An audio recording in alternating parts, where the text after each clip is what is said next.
सुबह तैयार होकर पीहू ने अपनी सास से कहा, मम्मी जी मैं बाजार जा रही हूँ, वहाँ से थोड़ी देर के लिए मायके भी चली जाऊंगी। उसकी बात सुनकर सासू माँ थोड़ी देर सोचती रही, फिर शांत स्वर में बोली, ठीक है बहू, ध्यान से जाना। पीहू का मायका और ससुराल एक ही शहर में था, इसीलिए जब भी उसका मन करता वह माँ से मिलने मायके चली जाती थी। लेकिन पिछले कुछ समय से उसकी बेटी की परीक्षाएं चल रही थी, जिस कारण वह काफी दिनों से मायके नहीं जा पाई थी। मन तो बहुत बार किया था, लेकिन जिम्मेदारियों के आगे वह चाह कर भी नहीं जा सकती थी। इस बार मायके जाने के लिए एक और वजह थी। हाल ही में उसके छोटे भाई की शादी हुई थी और घर में नई नवेली भाभी नंदनी आई थी। भाभी के आने के बाद से पीहू के मन में एक अनजान सा डर बैठ गया था। उसे हमेशा ये चिंता लगी रहती है कि पता नहीं उसकी भाभी माँ के साथ अच्छा व्यवहार कर रही होगी या नहीं। फोन पर तो सब कुछ ठीक ही लगता था। माँ हर बार मुस्कुराकर कहती थी कि तुम्हारी भाभी ठीक है, काम भी करती है, बात भी अच्छे से करती है। लेकिन पीहू जानती थी कि उसकी माँ बहुत भोली भाली और सीधी स्वभाव की है। उन्हें अपनी तकलीफ किसी से कहनी नहीं आती। इस बात ने पीहू के मन में यह शंका भर दी थी कि कहीं तीस तरार और आज के जवानों की बहू उसकी माँ के भोलेपन का फायदा न उठा रही हो। पीहू के घर पहुँचते ही सबसे पहले उसने अपनी भाभी नंदनी को फोन किया, लेकिन कॉल रिसीव न होने पर वह झुंझला उठी और मन ही मन बड़बड़ाई, अभी तो शादी को 1 महीने भी नहीं हुआ और अभी से मेरा फोन नहीं उठ रहा। चलकर देखती हूँ आखिर कर क्या रही है ये महारानी। उधर उसकी भाभी नंदनी अपने कमरे में गहरी नींद में थी। दवाइयों के असर से उसकी नींद दोपहर के 1 बजे खुली। फोन साइलेंट पर होने की वजह से उसे पीहू के कॉल की भनक भी नहीं लगी थी। नींद खुलते ही कड़ी की खुशबू पूरे घर में फैल चुकी थी। भूख से उसके मुंह में पानी आ गया। वह धीरे धीरे उठकर हॉल में आई और रसोई के दरवाजे पर जाकर खड़ी हुई। उसने अपनी सास देवकी जी से कहा, मम्मी जी खाना बन गया है क्या, मैं कुछ मदद कर दूं? देवकी जी ने मुस्कुराते हुए जवाब दिया, नहीं बहू, तुम जाकर सोफे पर बैठो, बस सब कुछ तैयार ही है। नंदनी चुपचाप सोफे पर बैठ गई। उसने अपना मोबाइल उठाया और अपने पापा को मैसेज किया, अब तबीयत थोड़ी ठीक लग रही है पापा। उसी समय दरवाजा खुला और पीहू हाथ में पर्स लटकाए अंदर दाखिल हुई। उसकी नजर सीधे नंदनी पर पड़ी जो फोन में व्यस्त थी। अपनी भाभी को हॉल में बैठा देख पीहू कुछ हैरानी और नाराजगी के साथ बोली, क्या बात है भाभी, मैं तो सुबह से आपको कॉल कर रही थी, लेकिन आपने तो फोन उठाया ही नहीं। नंदनी हल्के से मुस्कुराते हुए जवाब दिया, वो मेरी तबीयत कुछ ठीक नहीं थी, इसलिए फोन साइलेंट पर रखकर सो गई थी। अभी अभी ही फोन हाथ में लिया है। उसी वक्त देवकी जी रसोई से हाथ पोंछते हुए हॉल में आई। उन्होंने नंदनी को देखकर कहा, बहू खाना बन गया है, लाऊं क्या? लेकिन जैसे ही उसकी नजर पीहू पर पड़ी, उसका चेहरा खुशी से खिल गया। अरे वाह पीहू, तुम यहाँ कैसे? बहुत अच्छा किया जो तू आ गई। बहू के कहने पर मैंने कढ़ी चावल बनाया है, तुम भी खाकर जाना। देवकी जी की ये बात सुनते ही पीहू का चेहरा तमतमा गया। वह तेज स्वर में बोली, मम्मी, भाभी के रहते हुए आप रसोई में इतनी देर खड़ी क्यों थी? अब ये आपसे फरमाइशें भी करने लगी हैं क्या? वाह, ये तो बहुत ही अच्छी बात है।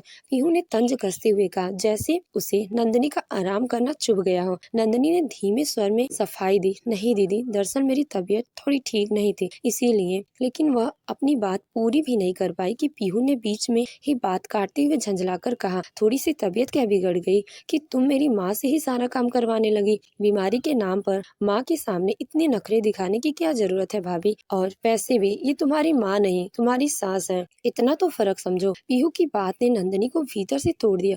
वह चुप हो गई और उसकी आंखों में आंसू उतर आए। वह नजरें झुकाकर चुपचाप सोफे की ओर देखने लगी, मानो कोई शब्द ही ना बचा हो कहने के लिए। तभी देवकी जी रसोई से पूरी बात सुनकर कड़कती आवाज में हॉल में आई और गुस्से में बोली, पीहू ये कैसी बातें कर रही हो तुम? नंदनी तुम्हारी भाभी है, इस घर की बहू है।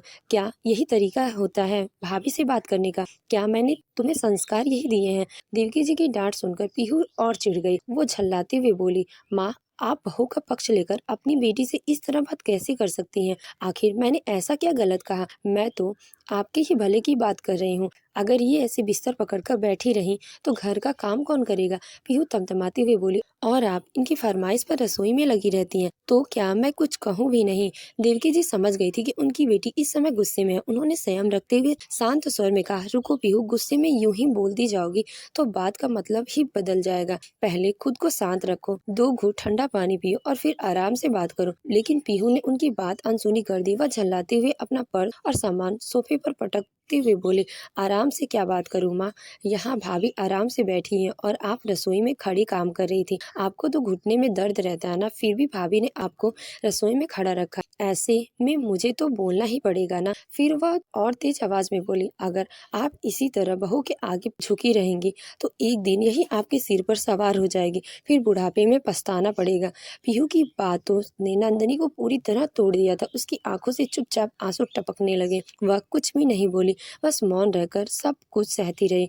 उसने कभी सोचा भी नहीं कि जिस ननद और सास का वह दिल से सम्मान करती है, उन्हीं के सामने उसे इस तरह अपमानित होना पड़ेगा। नंदनी हमेशा अपनी सास का आदर करती थी और उसकी सेहत व जरूरतों की पूरा ध्यान रखने की कोशिश करती थी, लेकिन आज तबीयत ठीक न होने के कारण वह रसोई में नहीं जा पाई। उसे जरा भी अंदाजा नहीं था कि उसके इस व्यवहार को कोई गलत समझेगा। सुबह जब वह बुखार और भारी सिर के साथ बिस्तर पर पड़ी थी, तब उसकी सास देवकी जी खुद ही उसके पास आकर प्यार से पूछ बैठी, बहू कुछ खाने का मन हो तो बताओ। नंदिनी ने सहजता से जवाब दे दिया कि उसे कढ़ी खाने का मन है। दरअसल उसे अपनी माँ की बहुत याद आ रही थी। जब भी उसे बुखार होता था तो या मुंह का स्वाद बिगड़ जाता था तो उसकी माँ उसके लिए कढ़ी चावल बनाती थी। वह खाने के बाद थोड़ा बेहतर महसूस करती थी। उसे लगा शायद आज भी वही स्वाद उसके मन और शरीर को थोड़ी राहत दे सके।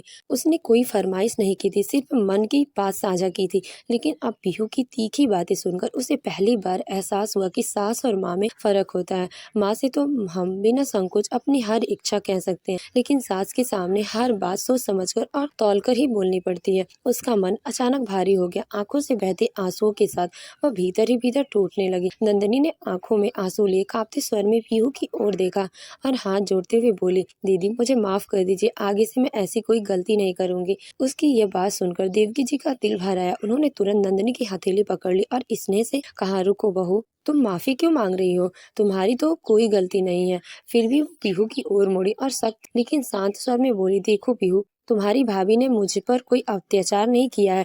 इसकी तबीयत खराब थी और मैंने खुद इससे पूछा था कि उसे क्या खाने का मन है। उसने सिर्फ इतना ही कहा कि कढ़ी चावल खाने का मन है। और बेटा, कढ़ी बनाना कोई बहुत बड़ा काम नहीं है। वैसे भी मुझे तो कुछ न कुछ बनाना ही था। देवकी जी ने बात आगे बढ़ाते हुए स्पष्ट किया, और एक बात तुम भूलो मत, आज से 1 महीने पहले तुम्हारी भाभी इस घर में नहीं आई थी, तब भी घर का सारा काम मैं अकेले ही करती थी। अगर मैं अपने और अपने बेटे के लिए खाना बना सकती हूँ तो अब बहू के आने के बाद उसके लिए भी बना सकती हूँ। इसमें कोई एहसान या बोझ नहीं है। ये मेरा घर है और मेरे घर में रहने वालों की देखभाल करना मेरा फर्ज है, मजबूरी नहीं। देवकी जी के शब्दों में माँ का स्नेह, अनुभव, दृढ़ता और न्याय की गूंज थी। पीहू का चेहरा एक पल को थम गया और नंदिनी की आंखों से बहते आंसू थोड़े धीमे हो गए। देवकी जी ने सहमित लेकिन दृढ़ स्वर में कहा, इसमें इतना बवाल मचाने जैसी कौन सी बात है पीहू? और बताओ, जब तुम्हारी तबीयत अपने ससुराल में खराब होती है तब तुम्हारी सास और ननद तुम्हारी कितनी मदद करती हैं, है ना? उस समय तुम खुद फोन करके उसकी तारीफ करती हो, बताती हो कि कैसे सबने तुम्हारा ख्याल रखा। तो फिर अगर मैंने भी अपनी बहू का थोड़ा ध्यान रख लिया तो इसमें गलत क्या कर दिया मैंने? क्या मैं उसकी सास नहीं? देवकी जी की बात में नरमी थी लेकिन तर्क भी स्पष्ट था। अब पीहू का स्वर भी थोड़ा धीमा हो गया। वह बोली, वो सब ठीक है माँ, लेकिन तुम्हारे घुटनों का दर्द, उसका क्या? आप खुद ही बताती थी कि चलना फिरना मुश्किल होता है। देवकी जी मुस्कुरा पड़ी और हंसते हुए बोली, अरे बेटी, मेरे घुटनों का दर्द तो बहू के आने के बाद जैसे गायब ही हो गया। वो हर दिन मेरे पैरों की तेल से मालिश करती, दवाइयाँ समय पर देती, और तो और उसने मुझे एक अच्छे डॉक्टर से दिखाया और उसकी एक्सरसाइज भी करवाती। अब तो सच कहूँ, पहले से बहुत बेहतर हूँ। मेरे घुटनों को अब वो दर्द ही कहाँ रह गया। मेरी बहू ने मेरा इतना ध्यान रखा कि अब मुझे तकलीफ कहाँ होती है। देवकी जी के चेहरे पर गर्व और संतोष झलक रहा था, जबकि नंदनी की आंखें भी नम थी, लेकिन उसमें अब भी पीड़ा से ज्यादा सुकून था। उसकी सास ने उसके लिए जो कहा वो किसी मरहम से कम नहीं था। देवकी जी ने स्नेह भरे स्वर में आगे कहा, तभी तो आज जब बहू बीमार है मैं उसका ध्यान रखने लायक बन पाई हूँ। जब इसने मेरी परेशानियों में मेरा साथ दिया तो क्या आज उसका साथ देना मेरा फर्ज नहीं बनता? बेटा, परिवार में तो ऐसे ही रहा जाता है, जब किसी एक को कोई समस्या होती है तो दूसरे को उसके लिए खड़ा होना पड़ता है। तभी तो जब हम पर कोई मुश्किल आए तो वही इंसान हमारे लिए खड़ा हो सके। उन्होंने गहरी सांस लेते हुए कहा, अगर हम सारी उम्मीदें किसी एक इंसान पर टिका देंगे और जिम्मेदारियों का सारा बोझ उसी पर डाल देंगे तो वह कब तक निभा पाएगा। रिश्ते बराबरी और साझेदारी से चलते हैं, बोझ बनाकर नहीं। देवकी जी की बात ने पीहू के मन को झकझोर कर रख दिया। उसे अपनी कही हुई कड़वी बातों पर पछतावा होने लगा। उसकी आंखें शर्मिंदा से झुक गई। धीरे धीरे वो अपनी भाभी के पास आकर बैठी और संकोच स्वर में बोली, मुझे माफ कर दीजिए भाभी, मैंने ये समझ लिया था कि आप बीमार होकर भी माँ से काम करवा रही हैं, कि आप शायद उसकी प्रति लापरवाह हो गई हैं। लेकिन अब समझ आया कि मैं गलत थी। मुझे पहले पूरी बात जान लेनी चाहिए थी। बिना सुने आपको जज करना सही नहीं था। नंदनी की आंखों से आंसू टपकने लगे, मगर इस बार वे आंसू दुख के नहीं, राहत और अपनत्व के थे। नंदनी ने पीहू को हल्की मुस्कान के साथ देखा और नम्र स्वर में बोली, आपको गलतफहमी हो गई थी दीदी, लेकिन मैं ये देखकर खुश हूँ कि मुझे इतना प्यार करने वाली सास मिली है, जो मेरी बीमारी के समय मेरा ध्यान रखती है। मेरी सास तो अच्छी है ही और ननद भी समझदार है। इतना कहकर उसे पीहू को गले लगा लिया और सांस की तरफ आभार भरी नजरों से देखने लगी। देवकी जी सुकून से भर उठी। उन्होंने अपनी बेटी को रिश्ते में कड़वाहट खोलने से रोक दिया। दोस्तों, वैसे तो कहा जाता है कि एक माँ की ममता में बहुत ताकत होती है। वह अपनी बीमारी में भी अपने बच्चों के लिए उठ खड़ी होती है। तो अगर बहू के आ जाने के बाद बहू की बीमारी के समय वह उसके लिए थोड़ा बहुत कुछ कर भी लेती है, तो इसके लिए ज्यादा बवाल मचाने वाली कौन सी बात होती है। क्योंकि यदि माँ अपने बच्चों का ध्यान रख सकती है तो बहू का ध्यान रखना भी तो उसी का फर्ज होता है। वैसे भी जब परिवार के सदस्य एक दूसरे का सुख दुख में साथ नहीं देंगे तो फिर कौन देगा। रिश्तों की मिठास, आपसी समझ और थोड़ा सा अपनापन ही एक परिवार को परिवार बनाता है। आपके क्या विचार हैं? क्या बहू के दुख में उसका साथ देना और उसकी सेवा करनी चाहिए या नहीं? कृपया कमेंट करके अपनी राय बताएं। धन्यवाद।